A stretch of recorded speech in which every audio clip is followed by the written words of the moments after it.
انا جاي عشان اقول لك كلمه واحده.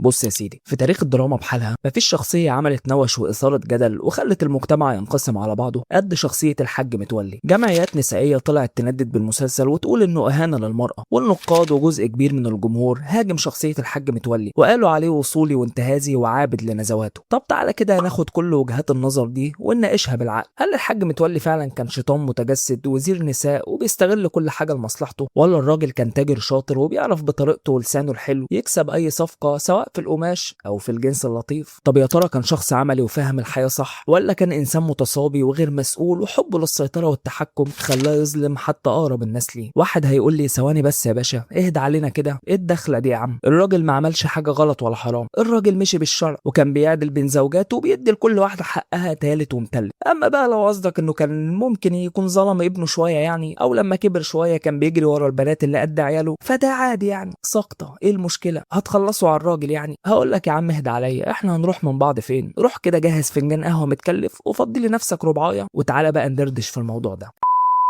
اولا، مين هو الحاج متولي؟ لو جبنا الحكايه من اولها هنلاقي ان متولي كان شخص بسيط، لا اتولد في بقه معلقه ذهب ولا كان ابن باشا، يعني من الاخر جابها من تحت. واحد هيقول لي يا عم اعقل الكلام، ما انت عارف جابها من تحت ازاي؟ هقول له يا عم اهدى واصبر عليا، جاي لك في الكلام. متولي كان شغال عند الحاج سلامه، تاجر قماشه كبير، والتاجر كان بيثق فيه ثقه عمياء وبيدخله بيته. وهنا ميتو قدر يكسب ثقه التاجر، ومش بس هو، وكمان مراته. وده اللي سهله بعد كده ان لما التاجر مات متولي قدر يقنع مراته انها تتجوزه بحجه انه يحافظ على المحلات والتجاره ويشيل الشغل. ودي كانت اول ميزه في شخصيه متولي، وهي الذكاء الاجتماعي. ودي النقطه اللي السيناريو مررها لك من بدايه المسلسل عشان فيما بعد تقدر تتقبل الشخصيه والسلبيات اللي فيها. متولي كان ذكي وكان بيدور على الفرصه وبينقض عليها في الوقت الصح، يعني نقدر نقول انه كان عنده فن استغلال الفرص. ومن اول المسلسل وباين انه كان راجل عملي مش بيستنى الحظ يجيله، انما هو اللي بيدور عليه بنفسه، ابن سوق من الاخر، بيقدر يعرف اللي قدامه محتاج ايه ويخش له من السكه دي. وهنا ما نقدرش نسميها انتهازيه بالمعنى الحرفي، لانك لو مكانه كان ممكن تعمل زيه عادي جدا، لكن ممكن نوصف متولي انه كان شخص براجماتي بيدرس الامور بطريقه واقعيه وعمليه. لكن الميزه دي للاسف هتتحول لعيب خطير في شخصيه الحاج متولي، وهو انه بدا يدير علاقاته الانسانيه والعاطفيه بنفس الطريقه، يعني اللي تكسبه لعبه. عشان هنا نخش على الجزء الثاني في شخصيته، وهي حياته الزوجيه. متولي كان في كل جوازه بيتجوزها كان بيقدر يطلع من وراها باكبر المكاسب الممكنه. يعني في الاول بيقدر يقنع زبيده مرات الحاج سلامه انها تتجوزه، وهنا بتبقى المحلات والتجاره والاملاك وكل حاجه تحت ايديه. اما جوازته التانية من امينه فنقدر نقول انه كسب من وراها ام لسعيد، واحده بقى هتهتم بالولد عشان هو يركز في تجارته وشغله ويشيل الحمل ده من عليه. نعمة الله بقى كسب من وراها امبراطوريه جديده ضمها لامبراطوريته، وهي تجاره جوزها المتوفي، عشان يلعبها صح للمره التانية وتبقى جوازه وصفقه في نفس الوقت. طب تجارتنا كبرت وفلوسنا كترت، محتاجين ايه بقى بالظبط؟ نظبط اوضاعنا. فنشوف بقى مأمور الضرايب حلوه كده زي مديحه فنحبها ونتجوزها عشان تظبط لنا الدنيا. فهنا هو قدر يكسب من ورا كل واحده اتجوزها. واحد هيقول لي انت بتخم على فكره، فين مراته الرابعه؟ هقول لك يا عم مش ناسيها، بس اتقل عليا، لان دي بالذات قدرت تتعامل مع الحاج متولي بنفس مبدأه وهي المصلحه. وهقول لك ده حصل ازاي قدام، بس خليك معايا. غير بقى ان الحاج متولي قدر يطلع من ورا كل جوازه بمصلحه، كان في حاجه تاني مميز فيها في تعامله مع زوجاته، وهو انه كان بيعاملهم زي تواب القماش، يعني كل توب وليه اللفه بتاعته. تعامله في البيت كان تجاري بحت، كان بيريح الزبون. عشان كده ما تستغربش انه قدر يجمع كل زوجاته في بيت واحد ويبقى هو المسيطر وكلهم يبقوا تحت امرته. متولي كان ذكي جدا، ولانه تاجر شاطر متعود انه يدخل اي صفقه يكسبها، فكان عارف مدخل كل واحده فيهم ازاي. انك تجمع 4 ستات في بيت واحد ده مش شيء هين يا صديقي. بس هنا واحد يقول لي يعني انت شايف ان لما كل جوازاته تبقى مصلحه، ولما ما يكتفيش بواحده ولا اتنين ولا حتى تلاته ويتجوز 4،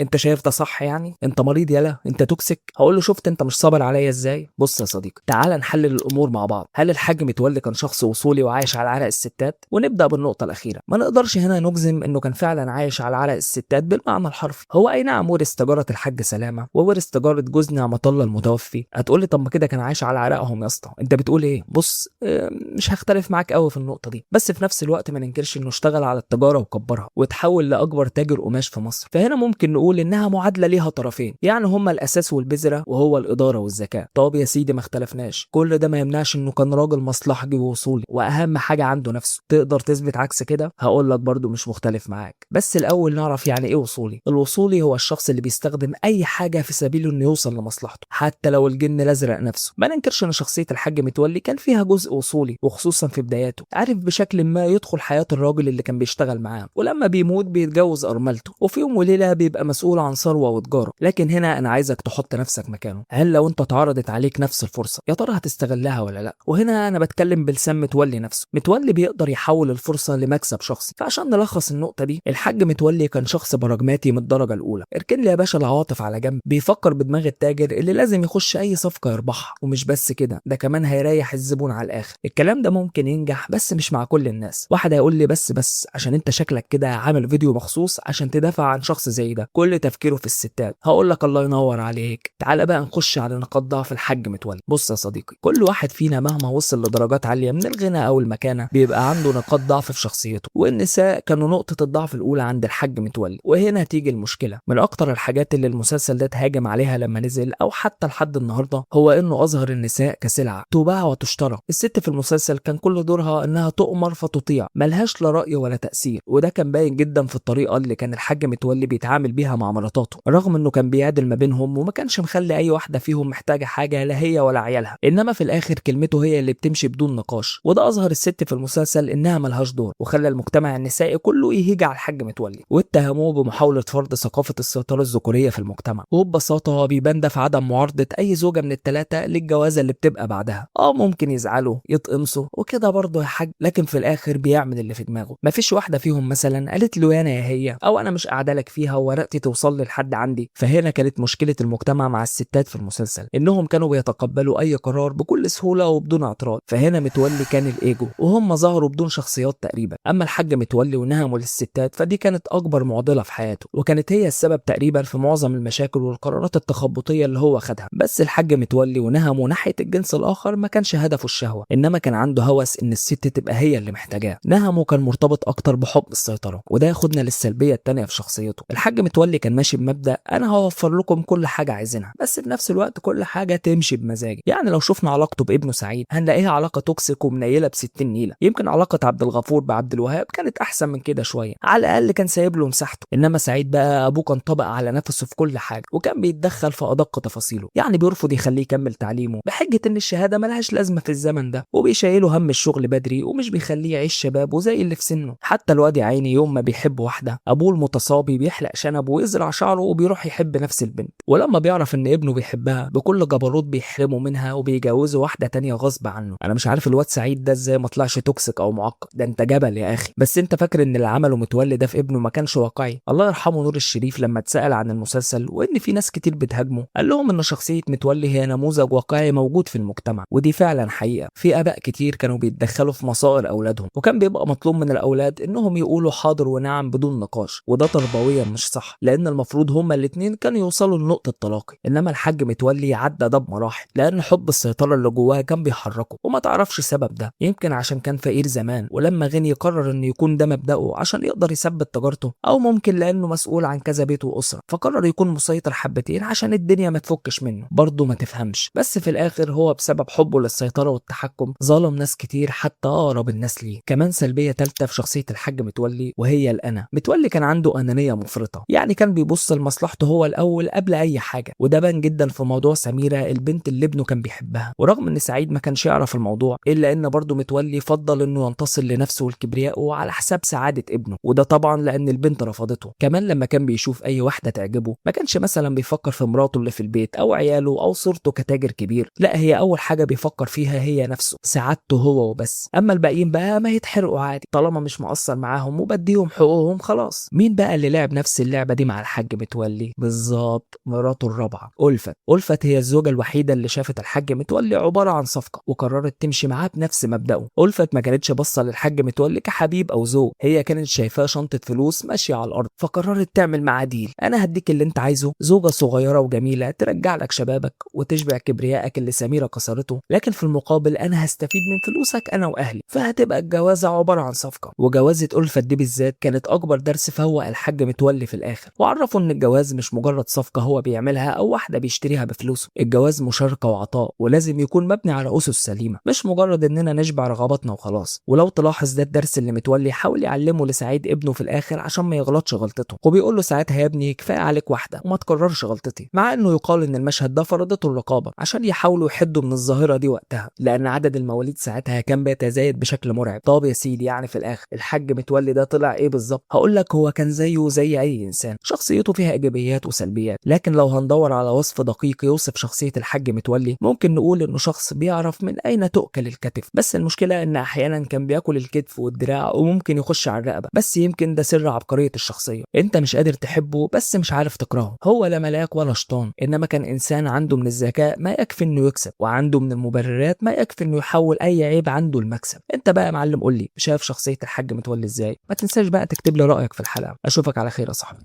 سلام.